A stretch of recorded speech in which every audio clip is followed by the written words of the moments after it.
स्वागत है आप सभी का हमारे एक और नए वीडियो में। तो जैसा कि मैंने पहले एक जो वीडियो बनाया था उसमें मैंने आपको क्लास 10 का जो आईएफएम है उसके चैप्टर 1 to 5 के इंपॉर्टेंट टॉपिक्स को बता दिया था। उसके बाद बहुत सारे बच्चों का ये रिक्वेस्ट था कि मैं जो है चैप्टर 6 to 10 जो है आपका उसका भी मतलब आपका जो इंपॉर्टेंट टॉपिक्स है उसको लेके कवर करूँ और उसके ऊपर भी वीडियोस बना दूँ।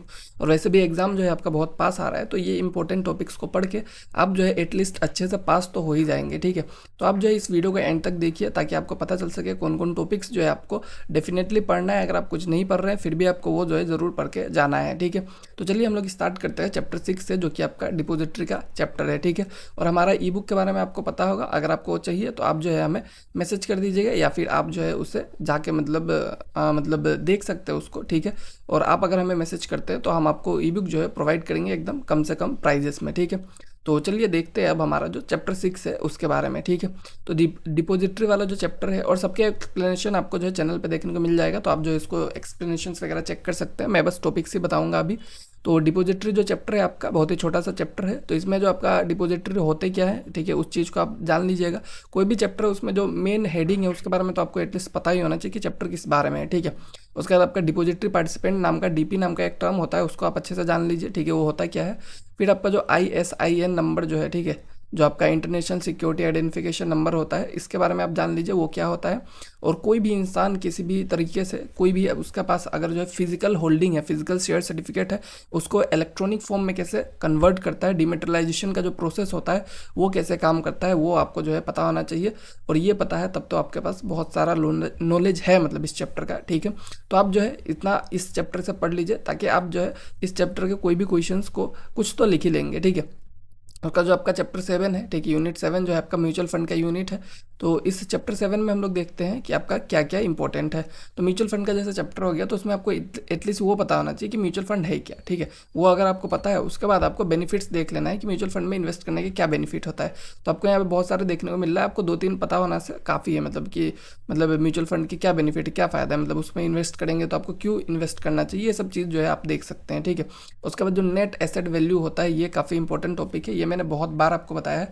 इसका आपका न्यूमेरिकल वगैरह भी पूछ दिया जाता है, नेट एसेट वैल्यू निकालने दिया जाता है, तो उसको आपको पता होना चाहिए। ठीक है, उसके बाद अलग अलग टाइप के म्यूचुअल फंड होते हैं। ठीक है, इसके बारे में आपको पता होना चाहिए क्योंकि आपसे पूछ सकता है टाइप ऑफ म्यूचुअल फंड क्या है। ठीक है, टाइप ऑफ म्यूचुअल फंड में कौन कौन से टाइप के म्यूचुअल फंड है। ठीक है, इक्विटी फंड क्या है, आपका डाइवर्सिफाइड फंड क्या है, तो उस चीज़ को आप थोड़ा सा देख लीजिए, ऊपर ऊपर से देखिए बट इसको देख लीजिए क्योंकि वो आपका इंपॉर्टेंट है। ठीक है, उसके बाद आपके पास क्या है कि what are the right that are available to mutual fund holder in India, मतलब कि कोई भी इंसान अगर म्यूचुअल फंड को होल्ड कर रहा है तो उसके पास क्या क्या राइट है वो भी जो है आपको पता होना चाहिए। ये भी काफ़ी इंपॉर्टेंट है एग्जाम पॉइंट ऑफ व्यू से। ठीक है, इसके बाद अगर हम लोग देखेंगे आप थोड़ा सा ये भी देख सकते हैं मतलब कि आपका ग्रोथ इन्वेस्टिंग वैल्यू इन्वेस्टिंग क्या होता है, दोनों अलग अलग चीज़ है। ठीक है, उसको आप देख लीजिएगा।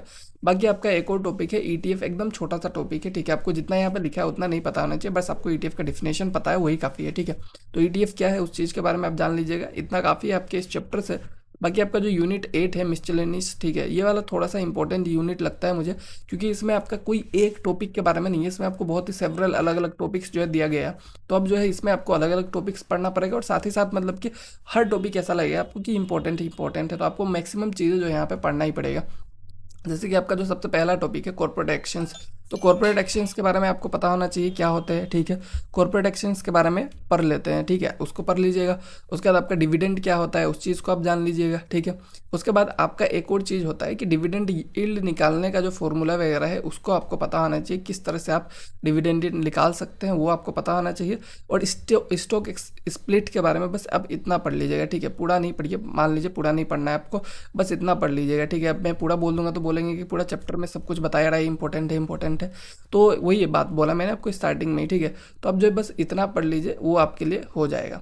उसके बाद अगर बात किया जाए आपका और भी टॉपिक्स, जैसे कि आपका इंडेक्स क्या होता है, निफ्टी इंडेक्स क्या है, तो निफ्टी में 50 कंपनी से, ये तो बेसिक चीज़ है, आपको पता ही है। ठीक है, ये सब चीज़ आप देख लीजिएगा बस एक बार। उसके बाद आपका थोड़ा सा मतलब मीन्स एक्स डिविडेंड डेट के बारे में जान लीजिए, एक्स डिविडेंड डेट क्या होता है। ठीक है, ये सब चीज़ें छोटे छोटे टॉपिक्स है। ठीक है, इसको आप जान लीजिए।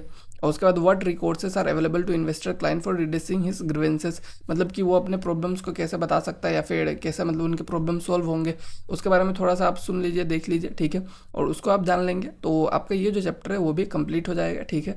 और यूनिट 9 का बात किया जाए जो कि आपका concept and modes of analysis है, ठीक है। तो concept and mode of analysis जो है ये वाला चैप्टर है। मतलब मैं आपको एक चीज़ बताता हूँ, एकदम ऑनेस्ट सजेशन देता हूँ कि अगर आपको चैप्टर 1 to 8 में ज़्यादा प्रॉब्लम नहीं आ रहा है, ठीक है, तो आप जो है मतलब एकदम अच्छे ट्रैक पे है, ठीक है, आपको 90 तक मिल सकता है। और अगर आपको लग रहा है चैप्टर 9 और 10 जो है बहुत ज़्यादा डिफिकल्ट हो रहा है, ठीक है, इसमें थोड़ा सा फॉर्मूलाज वगैरह बहुत सारे अलग अलग है, तो मैं कहूँगा कि आप इस पर ज़्यादा ध्यान मत दीजिए, आप बस थोड़े से थ्योरी वगैरह पढ़ लीजिएगा। बाकी आपको इस पर ज़्यादा दिमाग लगाने की कोई ज़रूरत नहीं है इसमें से, मतलब आप जो है इतना मतलब टाइम मत दीजिए कि आपका मतलब बाकी आप नहीं पढ़ पाए, ठीक है। तो पहले तो मैं कहूँगा 1 to 8 को अच्छे से पढ़िए अगर आपको 9 और 10 में प्रॉब्लम हो रहा है, ठीक है। तो उसके बाद अगर आपको 9 एंड 10 लग रहा है कि आप कर सकते हैं तो आप जो है ठीक है मतलब इसको भी पढ़ सकते हैं, ठीक है। जैसे कि आपका जो पहला है सिंपल इंटरेस्ट को कैलकुलेट करने का फॉर्मूला, वो भी आपका इंपॉर्टेंट टर्म है, ठीक है। इसके बाद अगर बात किया जाए कि आपका जो फॉर्मूला है कंपाउंड इंटरेस्ट को कैलकुलेट करने का, तो कैलकुलेशंस वाली चीज़ें आपको इसमें देखना पड़ेगा, ये आपको पूछा जा सकता है। और जो इंपॉर्टेंट थ्योरी पार्ट है वो आपका टाइम वैल्यू ऑफ मनी क्या होता है, ठीक है, टाइम वैल्यू ऑफ मनी के बारे में आप जान लीजिएगा। उसके बाद आपका जो मतलब टाइम वैल्यू ऑफ मनी को कैसे कंपाउंड किया मतलब कंप्यूट कैसे किया जाता है, मतलब कैलकुलेट किया कैसे जाता है, उसका भी आपको देखना पड़ेगा। बट अगर आप इसमें इतना कंफर्टेबल नहीं है तो छोड़ दीजिए इस टॉपिक को, ठीक है, क्योंकि इसमें जो भी क्वेश्चन आएगा उसमें आपको ज़्यादा टाइम देना पड़ेगा, मतलब उसमें आपको पढ़ने में बहुत टाइम देना पड़ेगा, तो इसलिए उसको आप छोड़ सकते हैं, ठीक है। और बात करेंगे इफेक्टिव एनुअल रिटर्न का, वो भी आपका इंपॉर्टेंट है, बस इसका डेफिनेशन आपको पता होना चाहिए, बहुत ज़्यादा अगर नहीं पता है फिर भी, ठीक है। और उसके बाद मतलब आप कैसे किसी भी कंपनी को एनालाइज कर सकते हैं, इसमें आप बस थोड़ा सा ये देख लीजिएगा, मतलब जो हेडिंग्स वगैरह है कि मतलब किस तरह से एनालिसिस होता है, थोड़ा सा देख लेंगे तो बस उतना भी लिख देंगे तो आपको मार्क्स मिल जाएगा। अगर क्वेश्चन आएगा तो पूरा आपको डिटेल में नहीं पता होने से भी चल जाएगा, ठीक है। और उसके बाद अगर बात किया जाए आपका जो बैलेंस शीट और प्रॉफिट लॉस स्टेटमेंट है, ठीक है, वो क्या होता है और डिफरेंस क्या है, उसको बस थोड़ा सा आप देख लीजिएगा, ठीक है, ऊपर ऊपर देख लीजिए, इतना कि मतलब आप एग्जाम में क्वेश्चन आए तो कुछ ना कुछ तो आप लिख ही दीजिएगा, ठीक है। और बाकी जो आपका जो भी मतलब बहुत ज़्यादा हार्ड चीज़ है उसको छोड़ दीजिए। और यहाँ पे कुछ टर्म्स होते हैं, ठीक है, ऑथराइज्ड हो गया, इशूड हो गया, सब्सक्राइब्ड हो गया, तो इनका मीनिंग्स आपको पता होना चाहिए, ये आपको पूछ दिया जाता है एग्जाम में, एमसीक्यूज और क्वेश्चन सब में पूछ दिया जाता है, तो वो जो है आपको पता होना चाहिए। वो अगर आपको पता है तो आपको वो जो चैप्टर है उसमें आपको दिक्कत फेस नहीं होगा, ठीक है। इसके बाद जो हमारा यूनिट 10 है, 10 आपका रेशियो एनालिसिस का चैप्टर है। रेशियो एनालिसिस के चैप्टर में बहुत लोगों को दिक्कत होता है, तो बस जो लिक्विडिटी रेशियोज है ना उसको आप अच्छे से देख लीजिएगा, current ratio, acid test ratio, इनको आप बस एक बार अच्छे से देख लीजिएगा। उनका फॉर्मूलाज वगैरह आपको पता है अगर तो बहुत अच्छी बात है, क्योंकि आपको निकालने के लिए अगर देगा तो आपको जो है फॉर्मूलाज का यूज़ करके वो निकालना पड़ेगा, ठीक है।